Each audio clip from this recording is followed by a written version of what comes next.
morning, students. Today we are going to discuss part 3 portion of chapter 2 from your class 11 biology syllabus. The name of the chapter is biological classification. Already we have discussed part 1 and part 2 portion of this chapter, and from these two portions we came to know about the biological classification, what is the basis of biological classification, and the description of the Monera and Protista. So today we are going to discuss about the kingdom fungi. So let's start the today's class. So first you should know what is the basic definition of fungi. So actually this fungi word is actually comes from the Latin word fungus. I am writing here. The fungi actually comes from the fungus, okay, and this is the Latin word. And this fungus, what is the meaning of this fungus? The meaning of this fungus is the mushroom, okay. So this, what is the basic definition of the fungus? That this fungus is actually a simple non-vascular achlorophyllous heterotrophic spore bearing eukaryotes, okay. I am repeating again. So how you will define the fungus? That fungus is the simple non-vascular achlorophyllous. Achlorophyllous means the chlorophyll is not there in the fungus body. Heterotrophic, as because they do not have any chlorophyll, so that's why they are not belong to the autotrophic organism. They are the heterotrophic organism, okay. Here I have written also, this is the heterotrophic organism. Why? Because they cannot make their own food. And the spore bearing eukaryotes with a distinct cell wall, okay. So what is the major component of the cell wall of the fungus? That the cell wall is actually made up of cellulose and having glycogen as the reserve food, okay. So I am repeating again, the fungi actually constitute the unique kingdom of the heterotrophic organism, okay. So they show a great diversity. They show a great diversity in morphology and the habitat. I am repeating again, they show a great diversity in morphology and the habitat. So what is the meaning of the morphology? Morphology means the outer characteristics, physiological characteristics, not the inner characteristics. Morphology means the outer characteristics and the habitat. That most fungi are heterotrophic organism and absorb soluble organic matter from the dead substances, and hence this is called the saprophytes. So in which mode of nutrition actually fungi is using for their survivability? That the saprotrophic nutrition, okay. So that's why this is called the saprophyte. So what is the meaning of the saprophyte? That they actually absorb the nutrition from the dead and decaying organisms body, okay. So there are about nearly 1 lakh species in the kingdom fungi is there. Many of them are the microscopic organism. Maximum fungal body is the microscopic, okay. So they came to light only after the work of the when the delicious food items, while others are the poisonous, okay. So they normally maximum fungi is the poisonous in nature, okay. So they can also dependent on the living plants and the animals that are called the parasites. So this is also called the parasites, and they can also live as the symbionts, okay. So what is the meaning of the symbiont? Symbionts means the symbiotic relationship. So they can also live as the symbionts in association with the algae as lichens and with the roots of the higher plants as the mycorrhiza, okay. So reproduction in fungi actually can take place by the vegetative means like the fragmentation, fission and the budding. So asexual reproduction is by spores called the conidia, sporangiospores and the zoospores, and the sexual reproduction is by the oospores, acrospores and the basidiospores, okay. So I am repeating again, this portion is important for your examination also. So many names are there. You have to remember all those things, that in which mode of reproduction actually fungi use for their survivability, that maximum time actually they reproduce by the asexual reproduction takes place. Okay, so asexual reproduction is by spores called the conidia or the zoospores, and sexual reproduction is by the oospores, acrospores and the basidiospores. Okay, so before starting the classification of the fungi, you should know some characteristics of the fungi. Okay, so the first characteristics, that it is the kingdom of the multicellular or multinucleate achlorophyllous and spore producing eukaryotic organism. I am repeating again that this fungi is actually the multicellular or multinucleate achlorophyllous and spore producing eukaryotic organisms like the rhizopus, rasps, mushrooms, morels, etc. Okay, next is the body of the fungus is called the mycelium. Please keep it in your mind. The body of fungus is called mycelium. Okay, you have to remember this thing because this is important for your MCQ examination. So the body of a fungus is called the mycelium, and it is made up of a number of filaments called the hyphae. So hyphae are multicellular or multinucleate, and the cells are dikaryotic in higher fungi. So they are uninucleate and multinucleate in lower forms. Next thing, tissues are poorly developed. In case of the fungal body, tissue is poorly developed, and fungal wall actually contains chitin or fungal cellulose. So true cellulose is also present in a few cases. Like other eukaryotes, a double envelope organization occurs in the fungal cells. The nuclei are however small and show internuclear spindle formation. Next thing, Golgi bodies or the dictyosomes are the unicisternal, and the reserve food is the glycogen. This is also important, that the reserve food in case of the fungal body is glycogen. Okay. So this is the basic characteristics of the fungi. So next thing is the classification of fungi. Next thing is the classification of the fungi. Okay, so normally from this diagram actually we came to know there total 4 classifications is there. Okay, one is the Phycomycetes, Basidiomycetes, Diuromycetes, Ascomycetes. Okay, I am repeating again that the Phycomycetes, you have to remember all those things properly, otherwise you will face problem during the time of your examination. Phycomycetes, Basidiomycetes, Diuromycetes and the Ascomycetes. Okay, so now you can ask me that what is the actual basis of this fungal classification. So it is based actually on a number of criteria. The first criteria is the morphology of the vegetative structures. What does it mean? It means that the unicellular or mycelial, septate or aseptate cells, uninucleate or binucleate or multinucleate, complete septa or septa with central simple pore or the dollipore. Okay. Next thing is the morphology of the reproductive structures, that the presence or absence of the sex organs, structures of the sex organs, types of gametes, gametic fusion, fusion product and the fructification. Next thing is the types of meiospores. Next, types of mitospores. Next, life cycle, that what kind of life cycle actually they are going through, that haplotonic, diplotonic, haplodiptonic. Okay. Next, physiology and the biochemistry.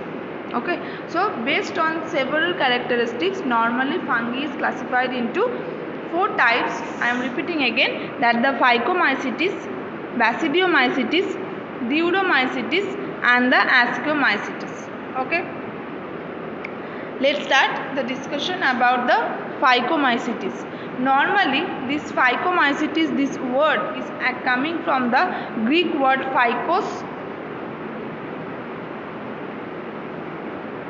Phycos means the seaweed, and myces, it means the fungus. So Phycomycetes is the class of fungi having aseptate mycelium and ability to produce flagellate reproductive structures under aquatic and semi-aquatic conditions. Phycomycetes has two groups, Oomycetes and the Zygomycetes. So what is the meaning of the Oomycetes? That it is a group of coenocytic fungi which is characterized by presence of the zoospores and oogamma sexual reproduction. So here what I have written, that the members of Phycomycetes are found in the aquatic habitats and on decaying wood in moist and damp places, or as obligate parasites on plants. The mycelium is aseptate and coenocytic. The asexual reproduction takes place by zoospores or by aplanospores. What is the meaning of zoospore? That they are the motile spores. Motile spores means they can move, and aplanospores means the non-motile spore. It means that they cannot move. Some common examples are the mucor, rhizopus, and the albigo. Okay. So this is the basic things of the Phycomycetes. So normally it is a group of the fungi which is characterized by the presence of heterocont zoospores and oogamma sexual reproduction. Okay. So where is the actually occurrence of these kinds of the fungi? That Phycomycetes occur in the aquatic habitats and the moist soils. A number of them are parasitic in nature. Okay, and next thing is the mycelium. What is the meaning of mycelium? Already I have discussed that the body of fungus is called the mycelium. So Phycomycetes is actually range from the unicellular to mycelial forms. Mycelium is coenocytic and non-septate or aseptate. That septa are formed only in the connection with separation of old parts and the delimitation of the reproductive structures. Okay, so this is the basic thing. Next thing is the Ascomycetes. Next classification is the next characteristics is the Ascomycetes. So it's actually commonly known as the sac fungi. This Ascomycetes is actually came from the Greek word ascos. Ascos means the bag, and myces means the fungus. Okay, so Ascomycetes is a group of fungi which is characterized by the formation of special sac or ascus. Okay, so this is where both the karyogamy and meiosis occur to produce the meiospores called the ascospores. So that's why this is called the Ascomycetes. Okay, so this is commonly known as the sac fungi. The Ascomycetes are mostly multicellular in nature. Example, penicillium, yeast. Okay, so they are saprophytic, decomposer, parasitic, or the coprophilous in nature. Coprophilous means the growing on dung. Okay, and saprophytic means the who actually acquire nutrition from the dead and decaying organisms. Mycelium is branched and the septate. Okay, so this is the basic things of the Ascomycetes. This is the basic characteristics of the Ascomycetes. What is the occurrence of the Ascomycetes? The occurrence is the mostly terrestrial, some aquatic. The free living forms are actually saprotrophs. Okay, so you have to remember that this is the saprophytic, decomposer, parasitic, and the coprophilous in nature. Okay, because in your MCQ format this type of question may come. Which grow on a wide variety of organic remains including dung, and the Catechimium occurs in all types of the cellulose containing matter because it's able to solubilize it. Okay, so what type of mycelium actually they have? That each are the unicellular in nature and others are the mycelial. The mycelium may consist of distinct hyphae or the same way aggregate to produce the prosenkyma and the pseudoparenchyma. Okay, asexual reproduction is also takes place, and as well as sexual reproduction also takes place. What is the meaning of asexual reproduction? The most common actually means of asexual reproduction is the conidia. Okay, so others are the chlamydospores and the arthrospores or oidia.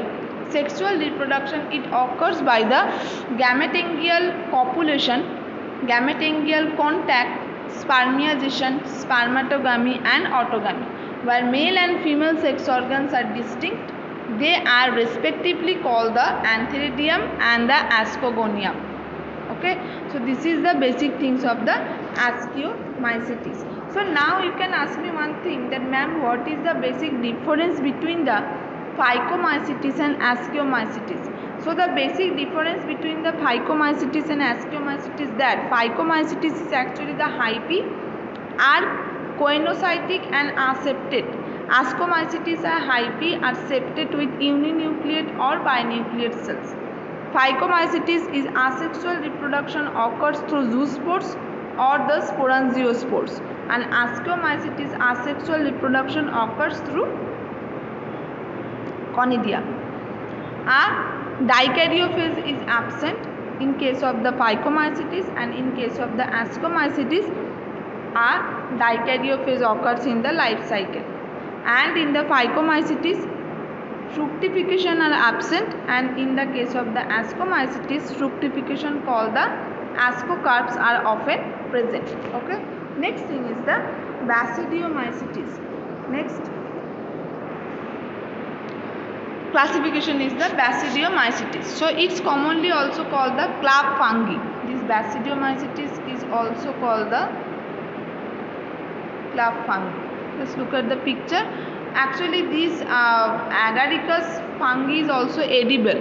Okay, normally we take this fungi, this agaricus fungi as our food. So this Basidiomycetes is actually comes from the Greek word basis. Basis means the base. Okay, next idio. Idio means the diminutive.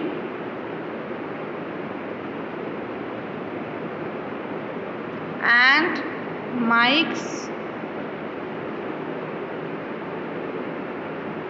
fungus. Myx means the fungus. Okay, so it is a group of fungi having two types of mycelia, dolichopore septa and club-shaped basidia, that bear actually haploid basidiospores exogenously. It comprises some 25,000 species of rusts, puffballs, shelf or bracket fungi. So it's commonly actually known as the Basidiomycetes is the mushroom, bracket fungi or puffballs. Okay, and it's commonly also called the club fungi also. So they grow in soil, on logs and tree stumps, and in living plants bodies as the parasites.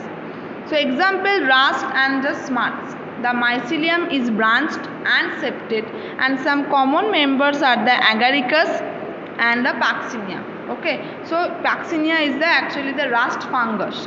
Okay, so this Paxinia is actually the main pathogen of the wheat plant.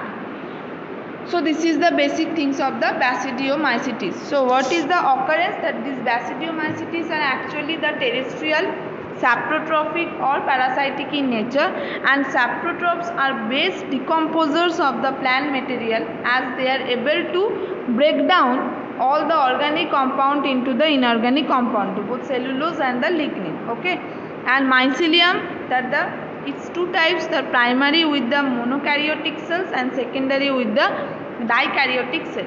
So primary mycelium is short-lived while the secondary mycelium is long-lived and quite extensive. Okay, and it has some economic importance also, like the plant disease, the rust and smarts are two highly destructive fungal disease of the crop plants. Okay, and decomposer also, that it serves as the decomposer, that saprotrophic basidiomycetes are able to decompose the plant matter completely because they have the enzymes for metabolizing both cellulose and lignin.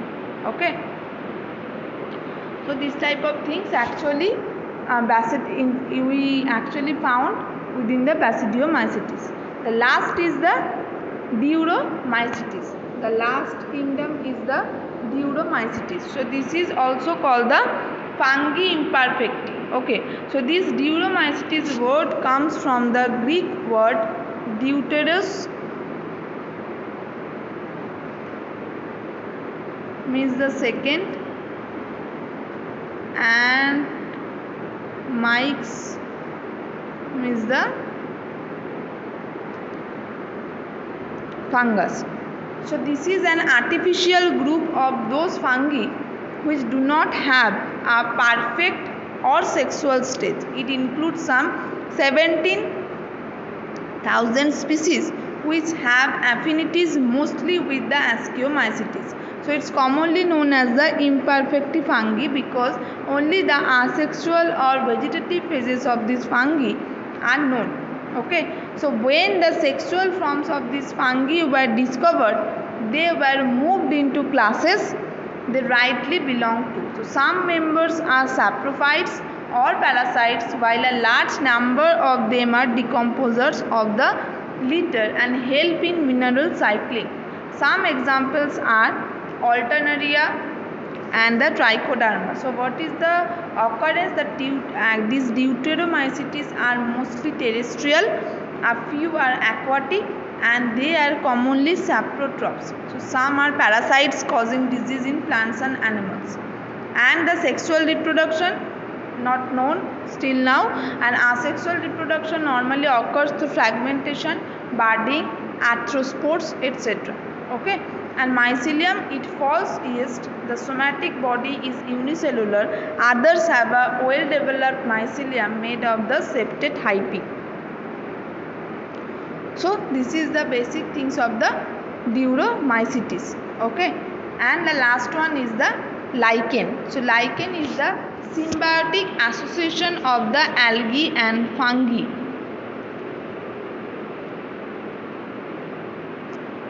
So these lichens are the symbiotic association, that is mutually useful associations between the algae and fungi.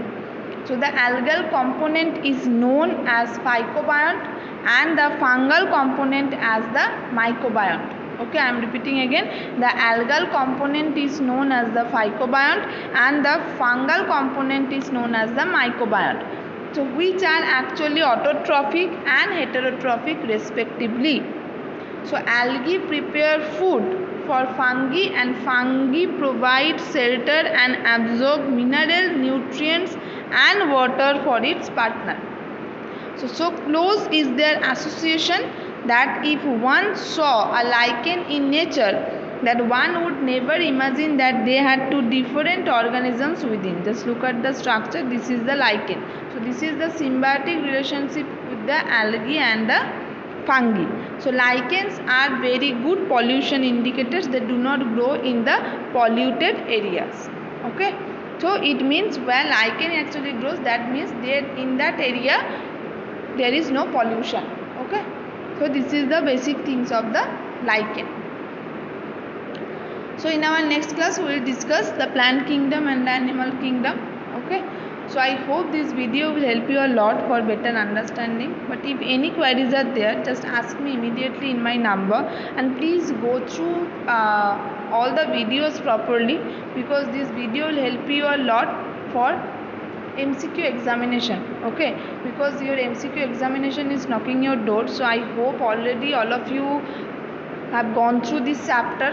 Okay, so please study properly, go through this chapter properly from your NCERT book, and then follow all the videos. Okay, thank you, bye.